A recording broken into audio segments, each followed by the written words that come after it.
Train अपने track को कैसे चेंज कर लेती है। किसी स्टेशन पर जब दो दो एक्सप्रेस ट्रेनें एक साथ पहुंचती हैं और एक लेट से है एक टाइमली चल रही है, तो स्टेशन मास्टर पहले किस ट्रेन को छोड़ेगा। और साथ ही आप देखे होंगे कि जब ट्रेन क्रॉस करती है तो एक बाएं हाथ में हरा झंडा लेकर क्यों दिखाया जाता है। देखिए, रेलवे ट्रैक को बिछाने का 1 किलोमीटर बिछाने का खर्चा 20 करोड़ आता है, लेकिन ये डिपेंड करता है कि रास्ते में अगर पहाड़ है या ब्रिज है तो ये खर्च बढ़ सकते हैं। इस ट्रैक को बनाने के बाद अगर आप चाहते हैं कि इसको इलेक्ट्रिक से चलाएं तो एक्स्ट्रा इलेक्ट्रिफिकेशन का खर्चा 1 करोड़ रुपए प्रति किलोमीटर आता है। देखिए, जो लोहे की पटरी गई है ना, उसको हम लोग कहते हैं रेल। इस रेल पे चलने वाली गाड़ी को कहते हैं रेलगाड़ी। अब ये रेल को ऐसे ही बिछा देंगे तो धंस जाएगा। तो इसको आप पढ़े होंगे कि एरिया बढ़ा दीजिएगा तो प्रेशर कम लगता है, तो एरिया बढ़ाने के लिए इसके नीचे स्लीपर बिछाते हैं। पहले ये स्लीपर लकड़ी के हुआ करते थे, लेकिन बरसात में वो सड़ जाते थे, तो बाद में सीमेंट के स्लीपर को लाया गया। तो ये बीच में जो बिछाए गए स्लीपर है, एक रेलवे में जो ट्रेन में स्लीपर होता है सोने वाला वो अलग है, ये लोहे का हो गया रेल, ये स्लीपर। रेल और स्लीपर को आपस में जोड़े रखने के लिए हम यहाँ पर एक क्लिप का प्रयोग करते हैं जो इस तरह से राउंड शेप में घुसा हुआ है, और क्लिप को फास्टनिंग द्वारा कस दिया जाता है। तो ये फास्टनिंग डिवाइस हो गया। रेल ट्रैक के किनारे बड़े बड़े पत्थर बिछा दिया जाता है। इन पत्थरों को हम बैलेस्ट कहते हैं। ये पत्थर कई रीजन से बिछाए जाते हैं, क्योंकि आप ट्रैक को तो ऐसे बिछा दिए हैं, लेकिन उसमें मजबूती कहाँ है? कहीं से बांधे हैं उसको, कहीं से सीमेंट से ढलैया किए हैं, नहीं, तो वो इधर उधर पूरा ट्रैक इधर से उधर हो जाएगा ट्रेन के लोड से। इसलिए वो इधर उधर ना घस के हम लोग क्या करते हैं, ट्रैक पर पत्थर बिछा देते हैं ताकि उसको एक जगह शेप मिल सके। साथ ही पत्थर बिछा देने से ट्रैक के नीचे की मिट्टी बरसात में खिसक के नहीं निकलती है, वरना दुर्घटना हो जाएगा। बैलेस्ट बिछा देने से इस ट्रैक पर जंगल झाड़ घास वगैरह भी नहीं निकलते हैं। लेकिन यह बैलेस्ट जो होता है ट्रेन की दबाव से नीचे से फूटने लगता है, जिसे बार बार मेंटेनेंस की जरूरत होती है। बैलेस्ट पर आप 200 किलोमीटर प्रति घंटा की रफ्तार से ज्यादा ट्रेन को नहीं ले जा सकते हैं, वरना बैलेस्ट कंपन करके हट जाएगा, ट्रैक से दुर्घटनाग्रस्त हो जाएगा। इसलिए इस बैलेस्ट की जगह पर हम कंक्रीट बैलेस्ट का प्रयोग करते हैं। पूरे सीमेंट की ढलैया कर देते हैं और उसी में ट्रेन को क्लिप फास्टनर से रेल को कस देते हैं। बुलेट ट्रेन चलाने के लिए आपको इसी कंक्रीट बैलेस्ट की जरूरत पड़ेगी। इस ट्रैक पर बुलेट ट्रेन ले ही नहीं जा सकते हैं। इस इमेज में देखेंगे तो बुलेट ट्रेन के आगे तो जो ट्रैक है उस पर तो बैलेस्ट पत्थर फेंका हुआ है। आप कहेंगे कि हम झूठ बोल रहे थे। देखिए, जब बुलेट ट्रेन स्टेशन पर खड़ी रहती है तो वहां पर बैलेस्ट बिछा सकते हैं, क्योंकि स्टेशन के पास स्पीड ज्यादा नहीं होती है या डिपो में स्पीड ज्यादा नहीं होती है। लेकिन आगे के लिए आपको इसे कंक्रीट देना ही पड़ेगा। दिल्ली मेट्रो देखेंगे तो दिल्ली मेट्रो का स्पीड ज्यादा नहीं है, फिर भी उसे कंक्रीट बैलेस्ट पे ही ले जाया जाता है, जिसका रीजन ये है कि दिल्ली मेट्रो ब्रिज से ज्यादातर गुजरी है, और अगर इस पे पत्थर रखेंगे तो वो पत्थर नीचे गिरेगा तो किसी का सर फोड़ सकता है, वाइब्रेशन के कारण वो गिर सकता है। लेकिन वही दिल्ली मेट्रो जब जमीन पर चलती है, कहीं कहीं वो जमीन पे है, कहीं सुरंग में है, कहीं ऊपर है, तो जब जमीन पे चलती है, डिपो में चलती है, तो देखिए वहां पर भी आपको बैलेस्ट ही मिलेगा, पत्थर ही मिलेंगे। रेलवे ट्रैक के किनारे आप देखे होंगे जो बैलेस्ट जमा किए जाते हैं वो ट्रेपेजियम के शेप में जमा किए जाते हैं, जिससे कि रेलवे को अपने बैलेस्ट चोरी होने से पता चल सके। उस ट्रेपेजियम के साइड में व्हाइट कलर के चूना से पेंट कर दिया जाता है, और साथ ही ट्रेपेजियम का एरिया निकाल के हम बैलेस्ट के भी पता कर सकते हैं कि कितना मात्रा है बैलेस्ट का। रेलवे स्टेशन पर आप मेन लाइन के किनारे इस तरह से लोहे की पटरी को देखे होंगे कि कुछ मात्रा में फंसा दिया जाता है और 1-2 फीट बाहर निकाल दिया जाता है। ये इसलिए किया जाता है ताकि अगर हाई स्पीड से कोई ट्रेन जा रही है और बाय द वे वो एक्सीडेंट करके गिर गई तो रगड़ाते हुए आगे ना बढ़े, बल्कि इसी में फंस के यही रुक जाए और दुर्घटना को कम किया जा सके। लोहे के जो रेल होते हैं वो कारखाने में बनते हैं, तो 10-20 किलोमीटर लंबे नहीं बनते, वो सेक्शन टुकड़े में बनते हैं। उन्हें हम वेल्डिंग करके जोड़ देते हैं। पहले थर्मल वेल्डिंग से इसे जोड़ा जाता था। फिजिक्स के चैप्टर वेल्डिंग में हम आपको पढ़ा देंगे कि कितने तरह की वेल्डिंग होती है। इस वेल्डिंग के द्वारा इसमें काफी ज्यादा स्मूथनेस आ जाती है, बहुत ही स्मूथ हो जाता है। लेकिन रेल ट्रैक को पूरे यहाँ रास्ते भर में एक ही नहीं जोड़ा जाता है, क्योंकि गर्मी के दिन में लोहा फैलता है। फैलने की वजह से अगर एक ही रेल रहेगा तो मुड़ जाएगा और ट्रेन दुर्घटनाग्रस्त हो जाएगी। इसलिए कुछ जगह पे उसे काट कर हल्का सा गैप छोड़ देते हैं। अब इस हल्का सा गैप से अगर ट्रेन जाएगी तो ये इधर उधर भाग जाएगा, तो इसके साइड में एक फिश प्लेट जोड़ दिया जाता है। तो ये साइड में जो जोड़ा गया है ये फिश प्लेट है, और ये फिश प्लेट को एकदम चिपका के इसमें नहीं, इसमें खाली जगह छोड़ना चाहिए ताकि गर्मी के दिन में फैलने का जगह मिले। देखिए, ठंडी के दिन में सिकुड़ गया है, गर्मी के दिन में देखिए एकदम चिपक गया है। यहाँ भी ये साइड में फिश प्लेट लगा हुआ है, तो जो 1-1.5 फीट का लगा है ये क्या है, फिश प्लेट है। इसमें खाली जगह दिया जाता है। आप फिजिक्स में पढ़े होंगे थर्मल एक्सपेंशन, और थर्मल एक्सपेंशन में जो सीधे बढ़ता है उसे लीनियर एक्सपेंशन या रेखीय प्रसार कहते हैं। आप रेलवे ट्रैक पर इस तरह जालीनुमा आकृति देखे होंगे, इसे हम लोग रेल प्रोटेक्शन वार्निंग सिस्टम यानी TPWS कहते हैं। ये क्या करता है, ये सिग्नल से पहले लगाया गया रहता है ताकि ये ट्रेन के स्पीड को रोक सके। जैसे मान लीजिए आगे सिग्नल येलो है, येलो में आपको 30 के स्पीड में जाना है और आपकी स्पीड 70 का है, तो तुरंत ये क्या करेगा, सेंसर लोकोमोटिव इंजन में मैसेज कर देगा, वो ब्रेक अप्लाई करके स्पीड को धीमा कर देगा। या मान लीजिए आगे का सिग्नल रेड है और इधर कोई 90 की स्पीड में ट्रेन लेके गया, तो ये समझ जाएगा सोच रहा है इतना तेज लेके जा रहा है, ठोक देगा आगे जाके, रोक दो इसको, तुरंत मैसेज कर देगा सोच रहा आगे सिग्नल रेड है, तो ब्रेक अप्लाई करके ट्रेन को रोके देगा। वहां पर रेल ट्रैक के किनारे आप इस तरह से सफेद पत्थर देखेंगे, इस पे कुछ अंक लिखा रहता है। जैसे मान लीजिए यहाँ लिख दिए 781/7। ये क्यों लिखा रहता है? ये ड्राइवर के लिए लिखा रहता है कि अगर ड्राइवर ट्रेन को लेके जा रहा है और उसे ट्रैक में कोई गड़बड़ी दिखाई देती है, तो उसे गांव शहर का पता नहीं रहता है कि कहां से गुजर रहे हैं, तो वो तुरंत इसी नंबर को देख के इन्फॉर्म करता है कि 781/7 के पास हमने एक गड़बड़ी देखा था, आप उसको तुरंत ठीक कीजिए। वरना ड्राइवर को क्या पता कि किस गांव से निकला है वो। साथ ही इस पत्थर को थोड़ी दूरी पर लगाया जाता है ट्रैक के, ताकि इससे ये भी पता चल जाए कि कहां तक रेलवे की जमीन है। इस पत्थर के अंदर का जमीन रेलवे का, बाहर की जमीन गांव की जिसकी जमीन है उसकी हो जाती है। देखिए रेलवे में जो हम एक शहर से दूसरे शहर जाते हैं वो मेन लाइन के थ्रू जाते हैं, ये मेन लाइन सीधे गई रहती है। लेकिन जब स्टेशन पे ट्रेन आती है तो ये कई सारे लूप लाइन के थ्रू आती है। इस लूप लाइन पे हम आराम से चढ़ सकें इसलिए इसके किनारे प्लेटफॉर्म बना दिए जाते हैं। तो मेन लाइन से जहां लूप लाइन चालू होता है उसे हम कहते हैं स्टेशन सेक्शन, यहां की जिम्मेदारी स्टेशन मास्टर की होती है।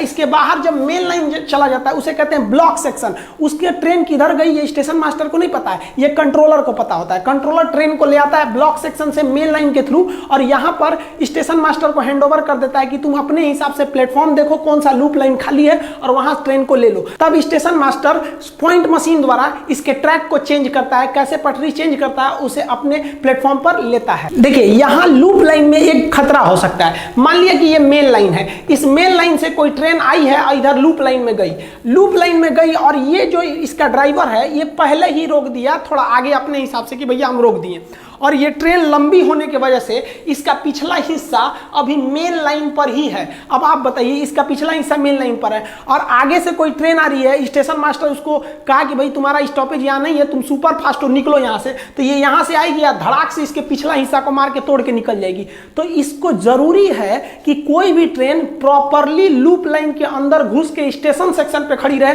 न कि मेन लाइन पे खड़ी रहे। तो इसकी पहचान कैसे किया जाएगा? तो गार्ड इसकी पहचान करता है। गार्ड को कैसे पता चलेगा कि हाँ भैया हम प्रॉपर स्टेशन पे घुस चुके हैं? तो इसके लिए वहां एक FM लिखा रहता है जिसे हम कहते हैं फॉलिंग मार्क। आप देखे होंगे ट्रेन के ट्रैक के किनारे, तो जो गार्ड का डिब्बा है वो इस FM के अंदर रहना चाहिए। अगर इस FM के बाहर है तो समझिए उस लूप सेक्शन पे नहीं है, वो मेन लाइन पे है, कोई ना आगे पीछे आके इनको थूर के चल जाएगा। कभी कभी आप देखे होंगे कि ड्राइवर जो होता है ना ट्रेन का, वो पहले ही ब्रेक लगा देता है और गार्ड से कहता है चेक करिए तो क्या है, तो गार्ड देखता है FM किधर है, देखता है अरे FM तो अभी आगे है, कहता है आगे ले अभी ठोक देगा कोनो पीछे से ले आके।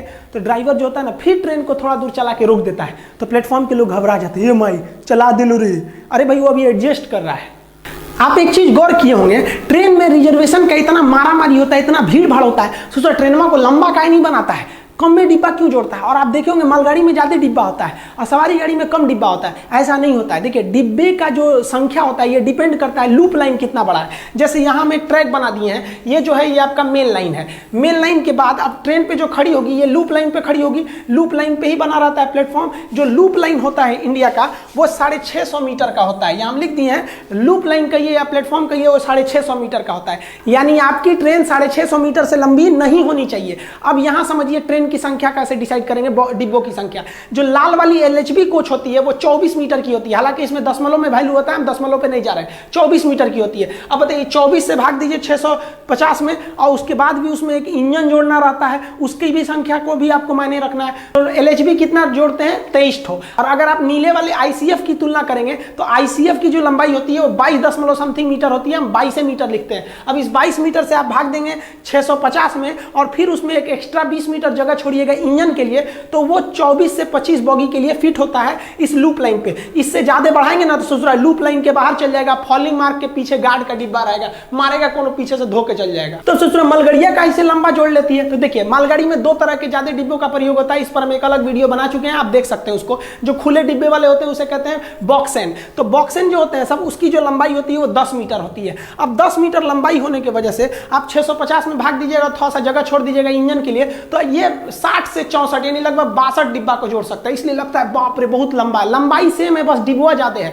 क्योंकि डिब्बा छोटा है। और ये कवर वाला देखेंगे BCN को, तो BCN की लंबाई थोड़ी ज्यादा होती है 15 मीटर। तो इसको भाग दीजिएगा आप 650 में, तो ये लगभग 42 तक में ये सूटेबल बैठता है क्योंकि इंजन को भी रखना है, तो ये 42 डिब्बा जोड़ सकता है। तो देखिए मालगाड़ी लंबी नहीं होती है, मतलब उसके डिब्बे छोटे होने की वजह से वो लंबी दिखती है। आप कहिएगा सर तब क्या जरूरत है हमको इतना ट्रेन बढ़ाने की, क्यों ना हम सबका लूप लाइन में बढ़ा दें। अब लूप लाइन बढ़ाइएगा ना तो पूरे हिंदुस्तान के स्टेशन को तोड़ना पड़ेगा और उनके लूप लाइन को बढ़ाना पड़ेगा, फिर प्लेटफॉर्म बढ़ाना पड़ेगा। इसलिए रेलवे कहती है कि इससे अच्छा है क्या है कि भैया ट्रेनें की संख्या बढ़ा देते हैं। अब आप कहेंगे कि सर रेलवे का खड़गपुर स्टेशन, सोनपुर स्टेशन, अभी गोरखपुर रेलवे स्टेशन का ये लूप लाइन इतना बड़ा क्यों है। देखिए रेलवे स्टेशन जो बनाए जाते हैं वो उस समय की परिस्थिति के हिसाब से बनाए जाते हैं। गोरखपुर के इस साइड में प्लेटफॉर्म बढ़ाने का जगह नहीं है, ना इस साइड में, सामने जगह है। तो वो क्या किया गया ना, इस लूप लाइन को ही बहुत ही लंबा कर दिया गया है, एक ही ट्रैक को, और उस पर 3 प्लेटफॉर्म बना दिया गया है, platform number 1, platform number 2, platform number 2A। तो इस तरह करके 1355 मीटर लंबा कर दिया गया उसको,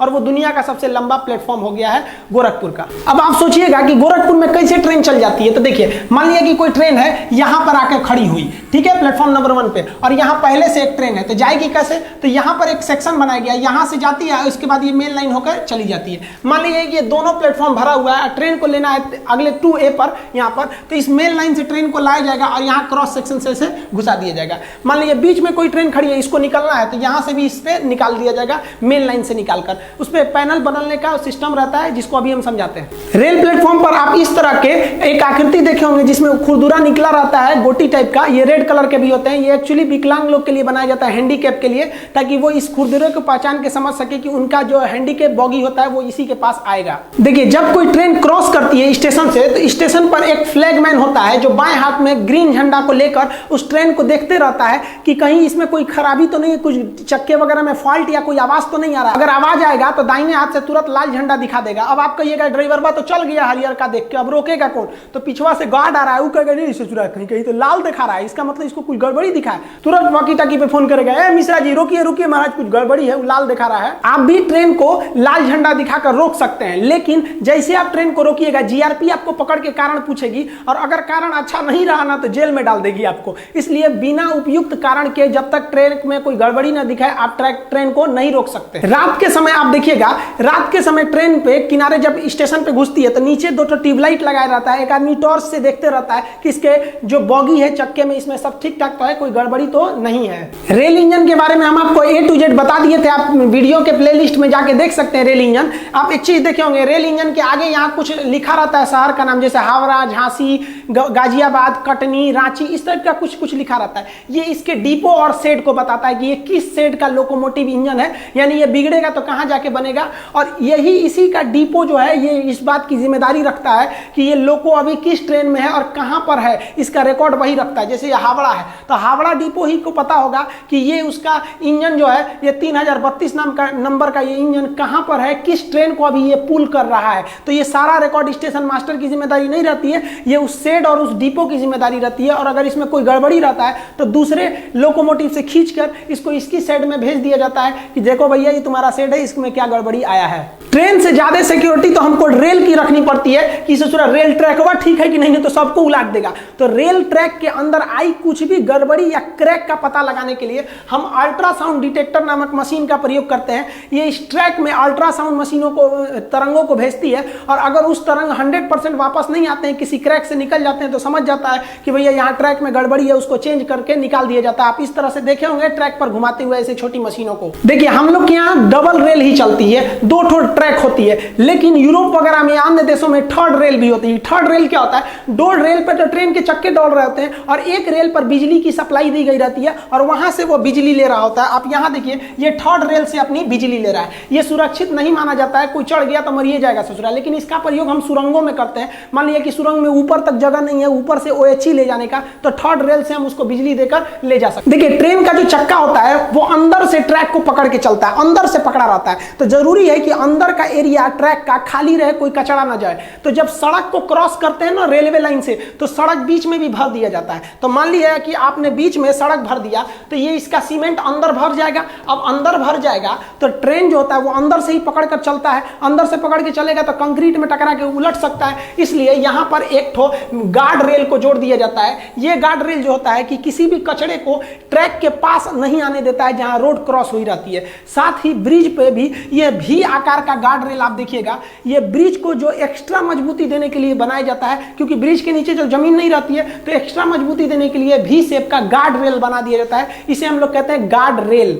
देखिए ट्रेन की जो पटरी होती है वो चेंज कैसे करती है। ट्रेन का जो चक्का होता है ना वो ट्रैक को अंदर से पकड़ कर चलता है। अब अंदर से पकड़ के चलेगा तो वो इस ट्रैक को, जैसे मान लीजिए कि इन दोनों ट्रैक को पकड़ा हुआ है, इसको पकड़ के चलेगा तो ये यहाँ अंदर से जाएगा, अंदर से जाने के बाद इसको पकड़ के इधर चला जाएगा। और अगर इन दोनों को पकड़ा है तो ये अंदर अंदर यहाँ से चला जाएगा। ट्रैक बाहर से नहीं बल्कि अंदर से पकड़ के चलते हैं। पहले इन ट्रैक को घुमाने के लिए एक ट्रैकमैन होता था जो इसको घुमाता था, पॉइंट मैन बोला जाता था उसको। और ये पॉइंट मैन जहां ज्यादा ट्रैक होते थे तो उसके लिए केबिन बना दिया जाता था। आज ये केबिन किसी काम के नहीं है, हालांकि बड़े स्टेशनों पे मालगाड़ियों के शंटिंग के लिए इसका काम किया जाता है। आप इस तरह से देखे होंगे, जैसे ट्रेन में घुसते होंगे स्टेशन के एरिया में तो आपको केबिन मिलता होगा, दोनों साइड में केबिन, पश्चिम केबिन, पूरब, इस तरह से लिखा रहता होगा। आज के समय में जो ट्रेन ट्रैक चेंज करती है वो एक पॉइंट मशीन द्वारा चेंज कर देती है। जैसे यहाँ देखिए एक मशीन होती है, ये जो स्विच पॉइंट होता है इस ट्रैक को आगे पीछे करके घुमा सकती है। आप यहाँ समझिए, फिर वीडियो में समझाते हैं। ट्रेन जो होता है उसका चक्का वो अंदर से पकड़ के चलता है ट्रैक को। अब यहाँ देखिए ट्रेन का चक्का ये अंदर की ओर एक्स्ट्रा निकला हुआ है इतना, तो ये जो होता है एक्स्ट्रा निकला हुआ ये अंदर से पकड़ लेता है ट्रैक को।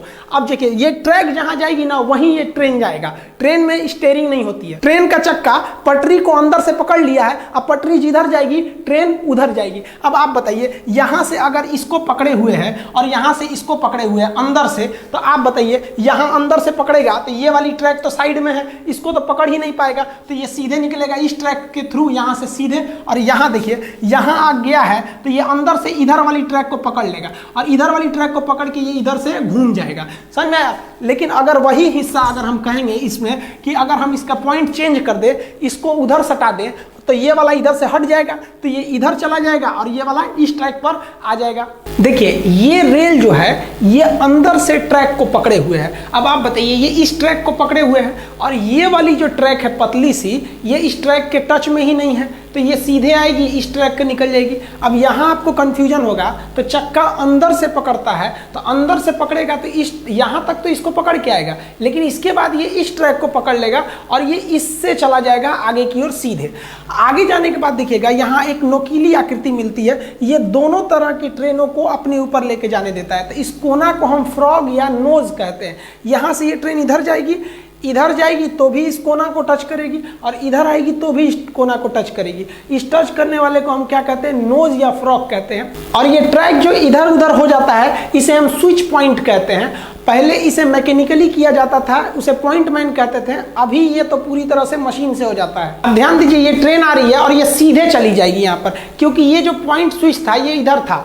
अब जैसे ये इधर चिपक गया, अब ये इस साइड में ट्रेन घूम जाएगी, लेकिन ये कॉमन फ्रॉग से गुजरेगी, कॉमन नोज से। इस तरह से ये ट्रेन को ट्रैक को चेंज किया जाता है। अब जैसे ये यहाँ से सीधे चली गई और अगर इसको इधर कर देंगे तो ये इधर से चली जाएगी। देखिए अगर ट्रेन इधर गई तो भी वो इस नोज से गुजरेगी, यानी इस फ्रॉग से गुजरेगी। और अगर इस पॉइंट स्विच को हम उधर घुमा दिए तो ये इस ट्रैक को पकड़ के इधर आ जाएगी, उसके बाद भी इस वाले ये फ्रॉग से गुजरेगी। ये कॉमन होता है। देखिए ट्रेन में जब एक सिंगल लाइन होता है, मेन लाइन डबल ना होके एक ही सिंगल लाइन होता है, तो प्लेटफॉर्म से जब ट्रेन को छोड़ा जाता है तो बीच में एक ही ट्रेन को छोड़ सकते हैं, क्योंकि बीच में डबल रास्ते नहीं है आने जाने के लिए। तो ऐसी स्थिति में ट्रेन को क्रॉसिंग कराया जाता था। जैसे मान लीजिए आगे से कोई ट्रेन छोड़ दिया है तो किसी ट्रेन को आप स्टेशन पर रोक के रखिए जब तक कि वो आगे से क्रॉस ना कर जाए, तो इसे क्रॉसिंग कहते हैं। टेक्निकल भाषा में एग्जिंग कहते हैं। जैसे यहाँ देखिए ये ट्रेन खड़ी है, यहाँ पर इसको रोक के रखा गया जब तक कि ये मेन लाइन से ये वाली ट्रेन आगे से क्रॉस न कर जाए। जब किसी ट्रेन को प्लेटफॉर्म पर खड़ा कराकर सिंगल लाइन के होने की वजह से आगे से क्रॉस करा दिया जाता है, उसके बाद इसको भेजते हैं, तो इसे हम लोग एग्जिंग या क्रॉसिंग कहते हैं। टेक्निकल भाषा में एग्जिंग हम लोग कहते हैं क्रॉसिंग।